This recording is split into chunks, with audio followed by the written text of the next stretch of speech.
Okay, so let's get right into this. I just finished a chapter from well, let's just say a pretty provocative book.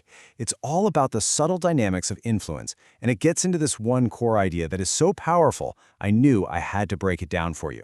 And it starts by just completely rejecting the common idea of what it even means to be forceful. And this quote right here, this is what sets the stage. The author makes it crystal clear from the very first sentence. We're not talking about aggression. We're not talking about obvious power plays. That's the amateur's game, you know? It's crude, it's obvious, and frankly, it's just not as effective as the alternative. Because real power, the kind that can actually reshape your relationships and your career, well, it doesn't announce itself with a big bang. It operates quietly, kind of under the surface. It's all about understanding human behavior, and then using that understanding with precision. So what is this more sophisticated way?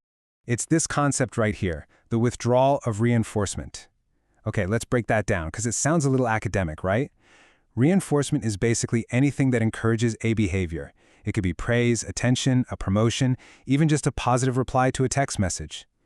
Withdrawing it just means you strategically and calmly remove that positive feedback when you see a behavior you want to discourage. The key is, it's not about punishment, it's about making a certain path less rewarding. And the author argues this isn't just some abstract theory. No, it's a practical tool for navigating the two most critical areas of our lives. Think about it in your love life. Maybe it's just withholding that usual enthusiastic reply when your partner brings up a topic you both already agreed to set aside. Or in your career, it could be as simple as not immediately praising a team member's work when it's subpar. You're creating a space that encourages them to reevaluate their own approach. The thing is, these dynamics are already at play, whether you recognize them or not. And this is the pivot. This is the turning point of the entire argument. You can choose to learn this tool, to understand how it all works, or you can ignore it. You can just pretend these undercurrents don't exist. But if you do ignore it, the book warns you risk becoming this. This metaphor just perfectly illustrates the alternative. Think about it, a lab rat, mindlessly pressing a lever for a food pellet. When you keep pouring your energy, your time, or your affection into a situation where the positive reinforcement has been totally cut off, you're essentially being that rat. You're working for a reward that someone else has already decided you are not getting. It's a powerful and, honestly, kind of chilling metaphor for wasted effort. And that brings us to the crucial point. The author doesn't tell you what to do.